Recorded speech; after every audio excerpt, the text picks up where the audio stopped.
मुझे यह बताते हुए अत्यंत प्रसन्नता हो रही है कि आज हम सभी यहाँ एक ऐतिहासिक भूमि कुरुक्षेत्र में एकत्रित हुए हैं, जो न केवल हरियाणा बल्कि पूरे भारत के सांस्कृतिक और आध्यात्मिक धरोहर का प्रतीक है।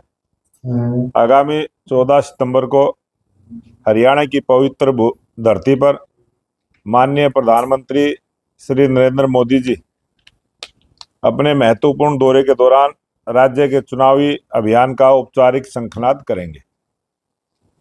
प्रधानमंत्री श्री नरेंद्र मोदी जी ने हमेशा से हरियाणा को अपने दिल से लगा कर रखा है, चाहे वह किसानों की समृद्धि हो, युवाओं को रोजगार के अवसर प्रदान करना हो या हरियाणा के समग्र विकास को गति देना हो। मोदी जी का दृष्टिकोण हरियाणा के उज्जवल भविष्य पर केंद्रित रहा है। भाजपा एक ऐसी पार्टी है जो अपने संगठन को सबसे अधिक महत्व देती है। यदि चुनावी प्रक्रिया के दौरान किसी भी स्तर पर नाराजगी या असंतोष उत्पन्न होता है तो पार्टी का संगठन उसे दूर करने के लिए तत्पर रहेगा। हमारा संगठन समर्पित और सक्षम है और किसी भी आंतरिक मुद्दे पर समाधान करने के लिए पूरी तरह से प्रतिबद्ध है। कांग्रेस के भीतर परिवारवाद और व्यक्तिगतता केंद्रित राजनीति का उदाहरण है। हुड्डा द्वारा कर्ण सिंह दलाल का नामांकन पार्टी टिकट के बिना भरवाना यह इंगित करता है कि वे कांग्रेस के भीतर अपने प्रभाव और वर्चस्व को स्थापित करने के लिए किसी भी हद तक जा सकते हैं। आज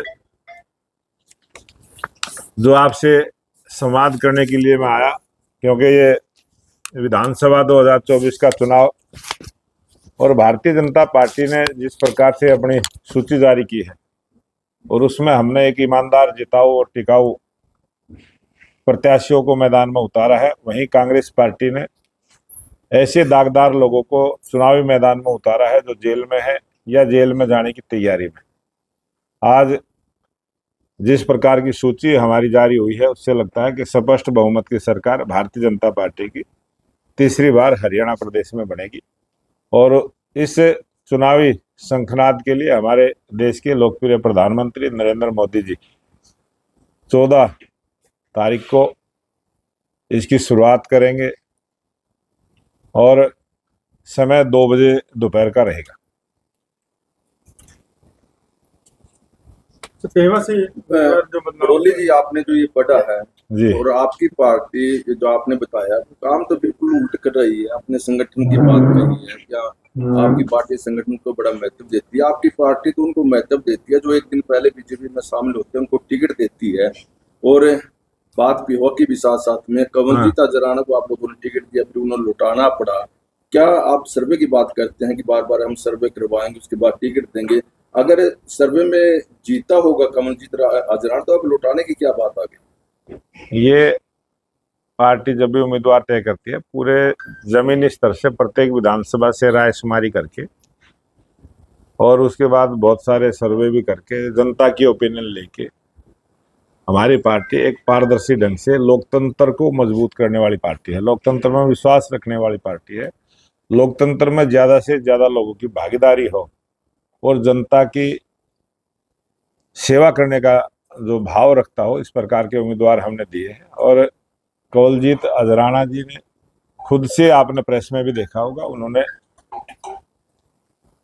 अपने टिकट को छोड़ा है और उसकी जगह हमने एक अच्छे उम्मीदवार को मैदान में उतारा है। सर, आपने कहा कि अभी टिकाऊ जिताऊ उम्मीदवार पार्टी ने उतारे हैं, तो क्या वो टिकाऊ जिताऊ और ईमानदार उम्मीदवार नहीं? सर्वे में सब थे, उन्होंने अपनी मर्जी से, एक उम्मीदवार ने जो छोड़ा है। अगर यही काम कांग्रेस पार्टी का हो तो ऐसा कभी नहीं होता और कोई कारण रहा होगा, कोई बात रही होगी, उन्होंने खुद से अपने आप को छोड़ा। 10 साल से आप सत्ता में हैं और 10 साल सत्ता में रहने के बाद आप विश्व की सबसे बड़ी पार्टी का दावा करते हैं, लेकिन ऐसे क्या कारण है कि आपको दूसरी पार्टियों से प्रत्याशी बनाने पड़ रहे हैं? लोकतंत्र के अंदर वोट देने का सबका अधिकार है और लोकतंत्र में वोट अमीर की भी उतना ही काम करती है, गरीब की उतना ही काम करती है। हर धर्म के आदमी का देश में कोई भी वोटर है, सबकी वोट बराबर है, सबका वोट का अधिकार है और जब कोई पार्टी में आता है तो वो पार्टी का हो जाता है। सर, पेवा में इस बार कंवलजीत अजराना का विरोध इसलिए हुआ था कि वहाँ के लोगों का ये कहना था कि हमें लोकल उम्मीदवार चाहिए, बाहरी स्वीकार नहीं होता। डीडी शर्मा 2014 से वहां लड़े थे, अब 2024 में उतारा गया, वो लोकल नहीं है वहाँ, तो क्या वहाँ विरोध वैसा नहीं होगा? डीडी शर्मा ने पहले भी चुनाव लड़ा है और वो कुरुक्षेत्र के ही हैं, कोई बाहर के तो है नहीं।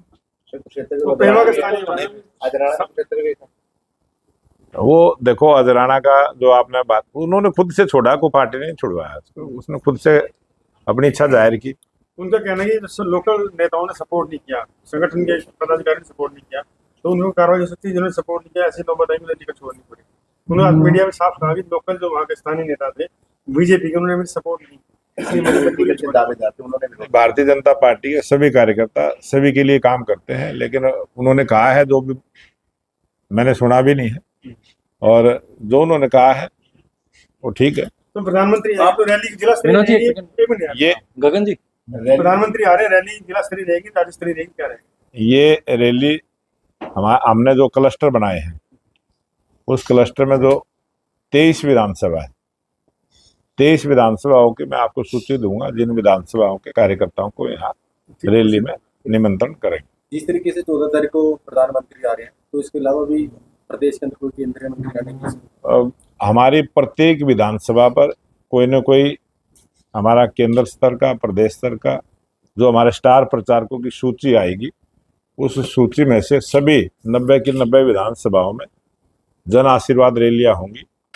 और जो हमारे लोकप्रिय प्रधानमंत्री नरेंद्र मोदी जी की भी रैलियों की जो योजना है, उसमें 4 रैलियां अभी प्रस्तावित हैं। उनका समय जब आएगा आपको बताएंगे। एक कुरुक्षेत्र है, एक सोनीपत है, एक हिसार है और एक पलवल में। इस प्रकार से स्थान का चयन हुआ है। डेट और समय जब आएगा जब आपको बताएंगे।